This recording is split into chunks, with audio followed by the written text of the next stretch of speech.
Hello, good morning, students.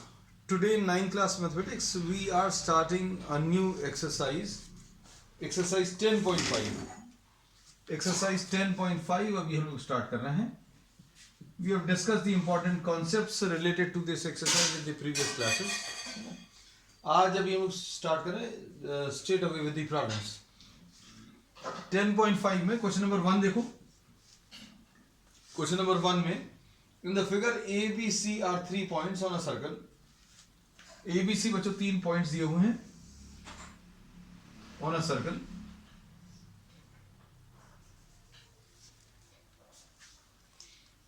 A, B and C.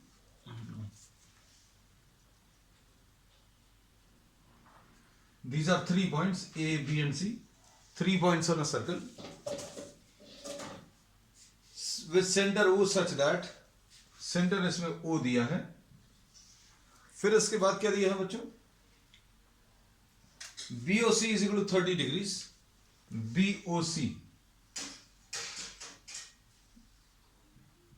इसमें 30 degrees है. फिर इसके बाद क्या दिया है? Angle AOB is equal to 60 degrees.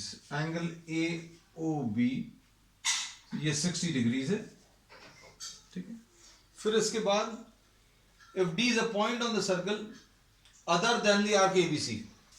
बच्चों इसमें आर्क ABC को छोड़कर कहीं पर भी D is another point. तो ABC को छोड़कर अभी हम लोग ने D एक और पॉइंट ले लिया. D is this point. Find angle ADC. तो एंगल ADC बताना. तो बच्चों ये तो बहुत सिंपल है क्वेश्चन. अब इसमें क्या करेंगे बच्चों? इसको ज्वाइन कर दो. We are joining this point C and A to the point D. तो अब हम लोगों ने ये तो पढ़ लिया. This is a theorem which we have studied earlier. क्या कि angle subtended by any arc at the center, angle AOC will be double the angle subtended by the same arc at any point on the remaining part of the circle. ABC centre पर कितना angle बना रहा है? इसको अभी हम लोग AOC बोला. Angle AOC. This will B double of angle ADC. अब इसमें क्या बोल सकते हैं? एंगल AOC अभी हमें मालूम है कितना है. AOC will be AOB. AOC will be 60 plus 30 यानी कि 90 डिग्रीज. तो 60 प्लस 30 आ गया is equal to twice angle ADC. तो ADC बता सकते हैं. Angle ADC will be equal to 90 divided by 2 यानी कि 45 degrees. So this is 45.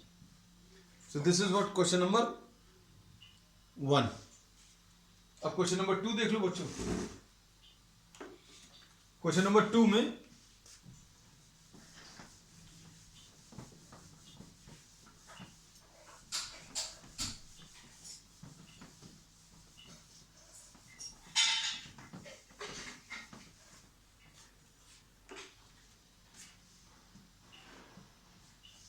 Question number 2.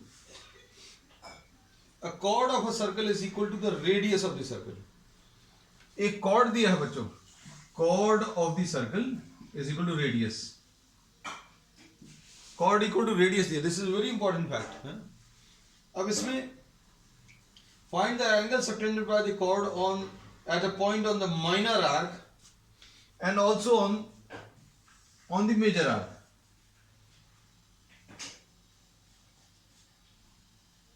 ये बच्चों का रेडियस है तो इसी के बराबर कोई कॉर्ड है. This is the chord. So this is the chord which is equal to radius. ये दिया हुआ है. अब इसमें इस कॉर्ड का के बारे में क्या बोला? इस कॉर्ड का मेजर आर्क पर एंगल बताना है ये वाला. और फिर इसके बाद इसका माइनर आर्क पर एंगल कितना आएगा ये बताना है.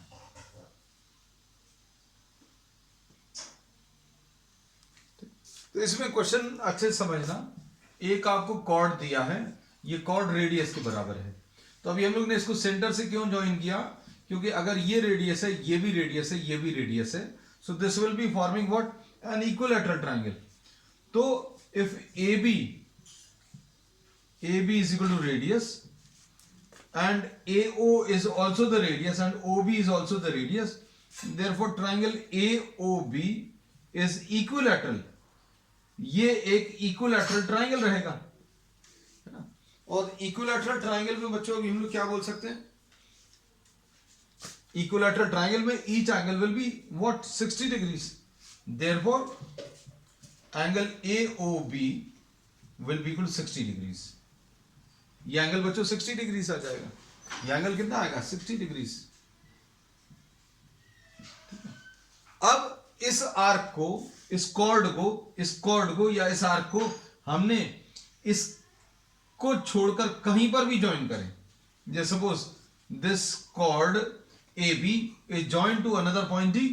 आपने इसको D पॉइंट से ज्वाइन कर दिया तो क्या होगा, एंगल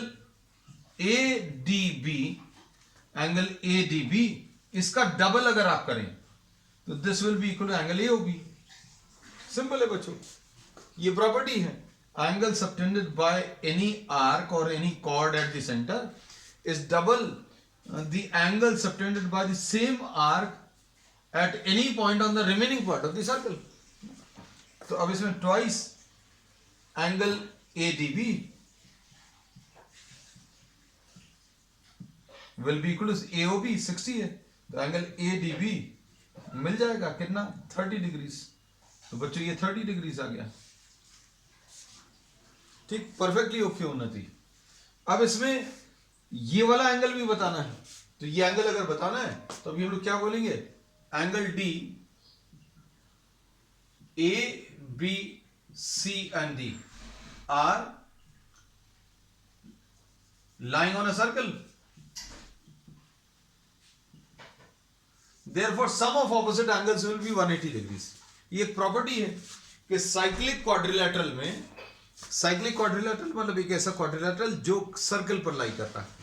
तो साइक्लिक क्वाड्रिलेटरल में ऑपोजिट एंगल्स का sum angle T plus angle C is equal to 180.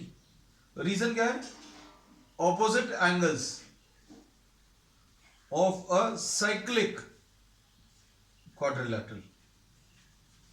तो अब इसमें एंगल D कितना है 30 डिग्रीज, एंगल C बताना है is equal to 180. So angle C will be equal to 150 degrees.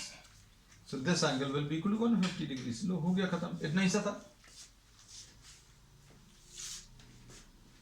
अब क्वेश्चन नंबर 3 देख लो बच्चों. Question number 3.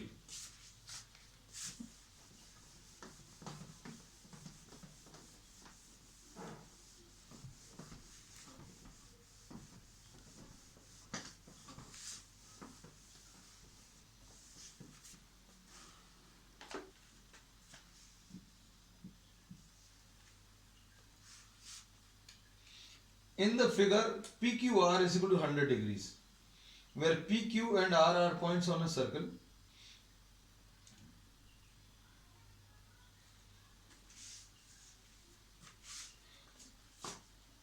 PQR is 100. ठीक है, ये डायग्राम ऐसा कुछ दिया हुआ है.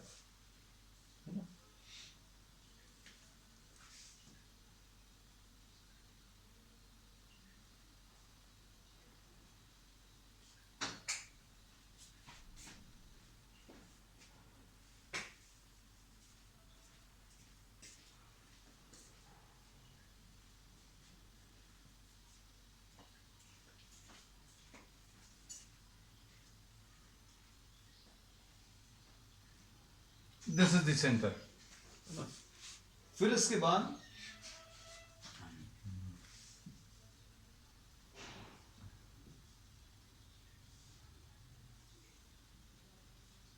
ये 100 डिग्रीज दिया. अब इसमें क्या पूछा है, फाइंड एंगल OPR. अच्छा, फाइंड एंगल OPR. बच्चों ये वाला एंगल निकालना है, ये देखो ये वाला एंगल. और इसमें क्या दिया है बच्चों, ठीक. अब इसमें इसको अच्छे से समझना. This is the reflex angle.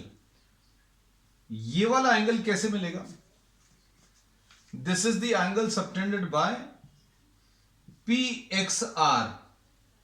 Arc subtends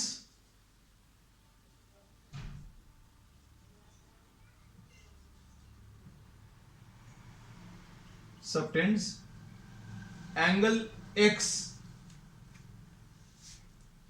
X नहीं लिख रहे इसको, suppose angle Z eight the centre.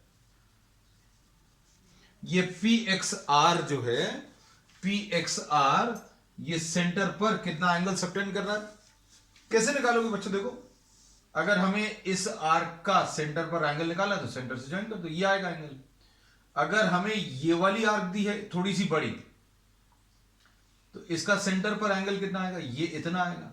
अगर अभी हमें ये स्ट्रेट लाइन दिया है तो इसका सेंटर पर एंगल कितना आ जाएगा? ये इतना आ जाएगा. और अगर अभी हमें ये आर्क दी है, ये इतनी बड़ी, तो इसका सेंटर पर एंगल कितना आएगा बच्चों? तो ये सेंटर पर एंगल जो आएगा ये इतना. This will be the angle, है ना.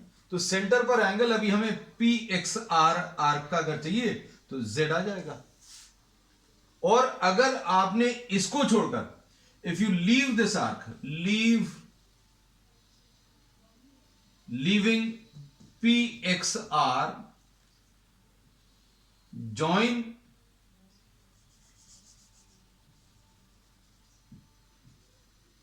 PR to any point Q on the remaining part of the circle. आपने क्या किया? PXR को छोड़कर बाकी रिमेनिंग पार्ट पर कोई एक पॉइंट Q ले लिया. तो क्या बोलेंगे बच्चों? एंगल POR तो नहीं लिख रहे हैं, Z लिख ले रहे हैं. Z angle will B double of the angle PQR. ये सेंटर पर जो एंगल है वो यहां पर जो एंगल बनेगा उसका डबल आएगा, है ना. तो ये एंगल कितना आ जाएगा बच्चों? ये Z की वैल्यू 200 आ जाएगी. और अगर ये 200 है तो ये वाली वैल्यू Y लिख लो. तो Y प्लस Z कितना होगा बच्चों? ये Y और ये Z, तो Y प्लस Z मिलाकर 360 होगा. क्योंकि कंप्लीट सर्कल में जो एंगल बनता है वो कितना होता है? 360, है ना. तो Y मिल जाएगा इससे. Y की वैल्यू 360 माइनस Z, 360 माइनस 200 यानी 160. तो बच्चों ये 160 आ गया. अब देखो, ये हम अलग से बना दे रहे हैं थोड़ा सा बड़ा करके. ये कौन सा है बच्चों? ये P है, ये R है, ये O है ना. ये बच्चों Y है, और ये Y की वैल्यू कितनी आई है बच्चों? 160. ठीक. अब इसको अच्छे से समझना. इसमें अभी हम लोग क्या बोलेंगे? Angle P plus angle R plus angle O, ये 180 होगा. और सपोज इसको अभी हम लोग क्या लिख लें? कुछ और नाम दे दें. सपोज 1 लिख लें, इसको 2 लिख लें. Angle 1 plus angle 2 plus 160 is equal to 180. अब एंगल 1 और एंगल 2 इक्वल होंगे. OP is equal to OR, है ना. Therefore angle 1 is equal to angle 2. OP और OR बराबर क्यों है? OP और OR ये दोनों रेडियस हैं. तो angle 1 plus angle 1 is equal to 180 minus 160 यानी twice angle 1 is equal to 20. Angle 1 is equal to 10 degrees. ऐसा कुछ आ जाएगा. तो ये 10 डिग्रीज आ गया बच्चों. ये भी 10 डिग्रीज आ जाएगा. ठीक है, परफेक्टली ओके. अब इसमें एक तरीका और है. अगर किसी को मान लो ये रिफ्लेक्स एंगल में दिक्कत जाती है, अगर किसी को दिक्कत जाती है बिल्कुल मतलब है आइडेंटिकल.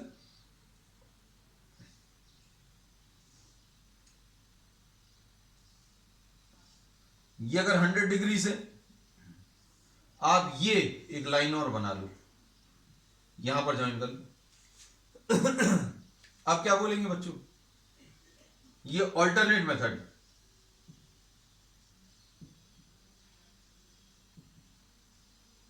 ये 100 है, और ये सपोज आप इसको क्या लिख लो, इसको नाम अभी हम लोग क्या दे दें, सपोज एंगल 1 दे दिया इसको नाम, तो 100 plus angle 1 is equal to 180, तो एंगल 1 की वैल्यू 80 डिग्रीज आ जाएगी। एंगल 1 कितना आ गया 80, और अगर ये 80 है तो इसका ये डबल आ जाएगा, कितना 160। एंगल 1 80 है तो इसका डबल ये आ जाएगा, और ये 160 आ गया, तो बस अब आप इसको कर लो, ये तो अभी हम लोग बता ही चुके हैं। इसमें ये मान लो x है तो ये भी x आएगा, दोनों इक्वल होंगे, तो x plus x plus 160 is equal to 180, तो इससे x की वैल्यू 10 डिग्रीज। तो आपको जो भी इजी लगे, देखो एक मेथड ये, एक ये वाला है। अब इसके बाद ये क्वेश्चन नंबर 3 था। अब क्वेश्चन नंबर 4 देखो।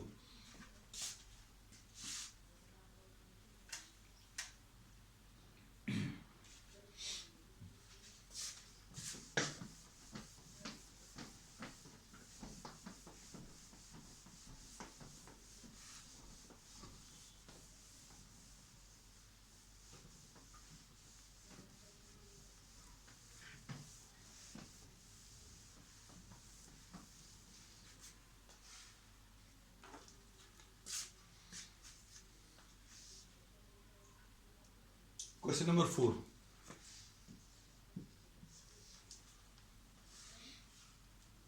In a given figure, ABC is 69, angle ACB is 31.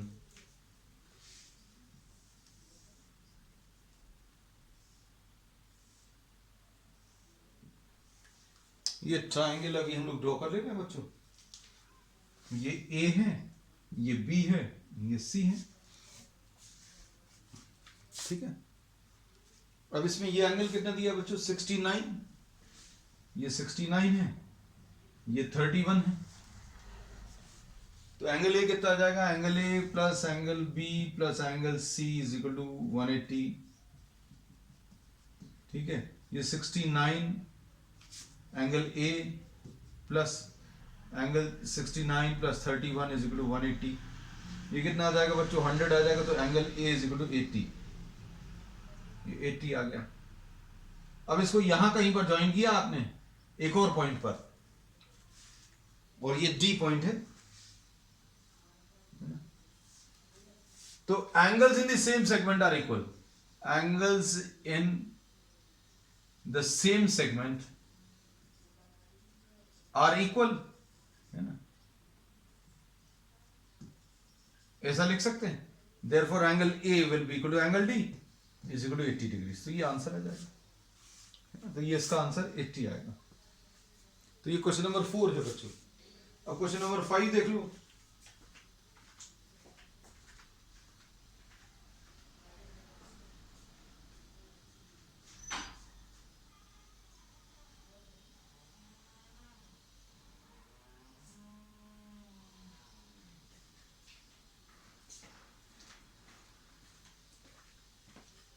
Question number 5 में क्या दिया है, in the figure ABCD are 4 points on a circle, AC and BD intersects at E, angle BEC 130 दिया है,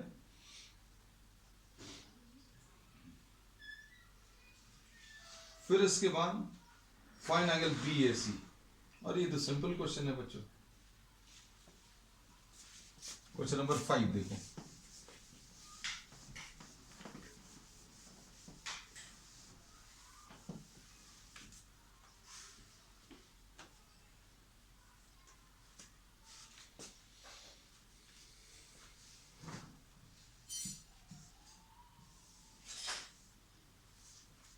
question number 5 में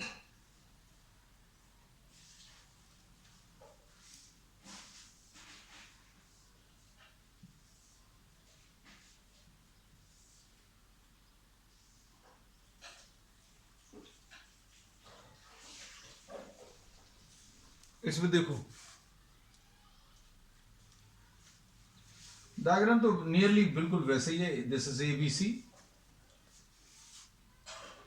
और BEC. ये कितना दिया है? 130 दिया है और ये 20 दिया है. ठीक है. और आपको एंगल BAC बताना है.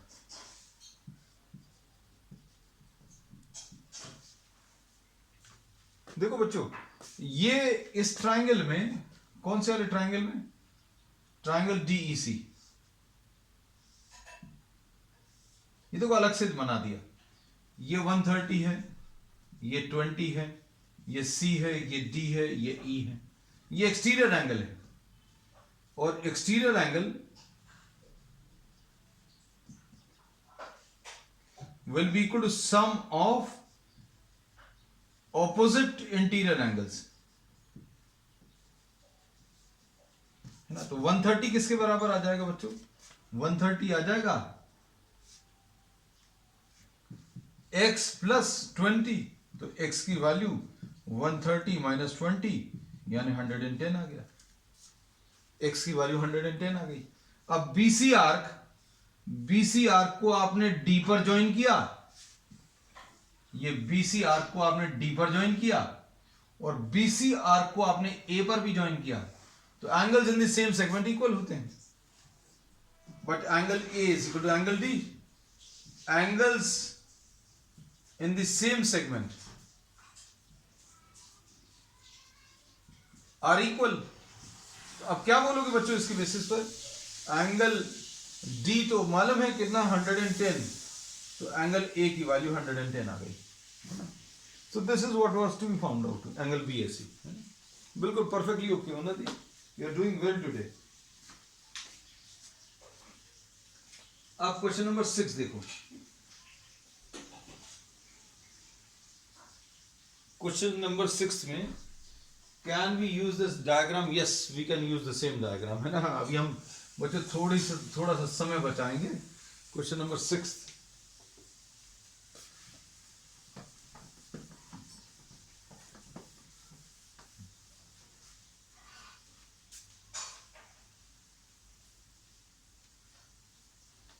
ABCD is a cyclic quadrilateral. चलो बच्चों, ABCD is a cyclic quadrilateral. No problem. ABCD is a cyclic quadrilateral whose diagonals intersect at point E. बना ले क्या? एक और डायग्राम बना ले रहा. चलो रहने दो, है ना? Because everything will get messed up, है ना?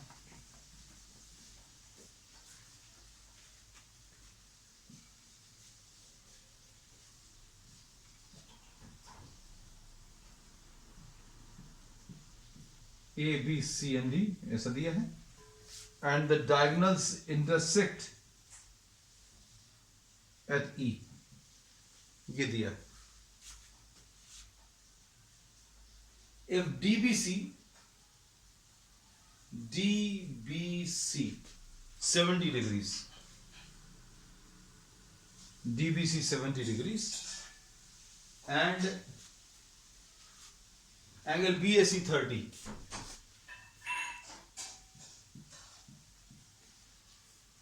degrees.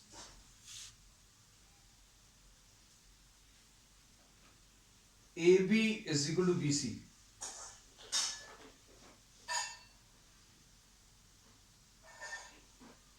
Angle AB is equal to BC दिया है बच्चों. AB is equal to BC दिया है. AB is equal to BC. Perfectly okay. अब इसके बेसिस पर क्या आपको क्या निकालना? Find ECD.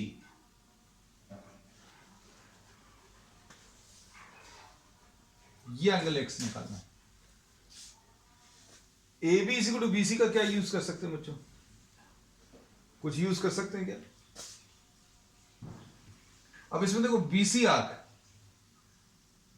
BC आर्क को A पर ज्वाइन किया ये देखो BC आर्क को आपने A पर ज्वाइन किया और BC आर्क को आपने D पर ज्वाइन किया, तो ये एंगल 30 अगर है तो ये भी 30 आएगा।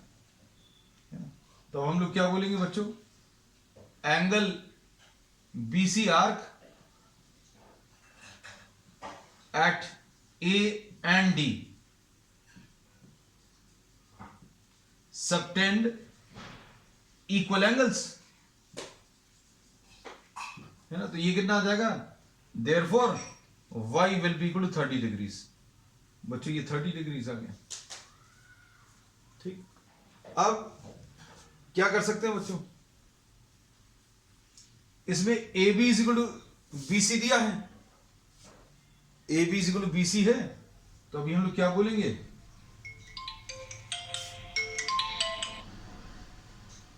AB is equal to BC है, AB is equal to BC अगर है तो क्या लिख सकते हैं बच्चों, 30 will be equal to Z, angles opposite to equal sides are equal. तो Z की वैल्यू बच्चों कितनी आ गई, 30 डिग्रीज, Z की वैल्यू 30 आ गई। चलो अब है ना, कुछ कुछ होता जा रहा है। हाँ अब हो जाएगा। अब देखो ट्राइंगल BCD देखो, if you see triangle BCD तो क्या आएगा, angle B plus angle C plus angle D is equal to 180, है ना। अब इसमें एंगल B कितना 70, एंगल C निकालना है, plus angle D 30 is equal to 180, है ना। तो angle C will be equal to 80 degrees. Angle C बच्चों कितना आ गया, 80 डिग्रीज। एंगल C 80 आ गया, मतलब क्या बोल सकते हैं, एंगल C को अभी हम क्या लिख सकते हैं, x plus Z is equal to 80, और इसमें Z की वैल्यू मालूम है, x की वैल्यू बच्चों कितनी आ जाएगी, 50 डिग्रीज। x की वैल्यू 50, बच्चों यही कैलकुलेट करना था, है ना। तो आज के लिए बच्चों इतना ही। We will continue with the remaining part of the exercise on the next time. That's all for today.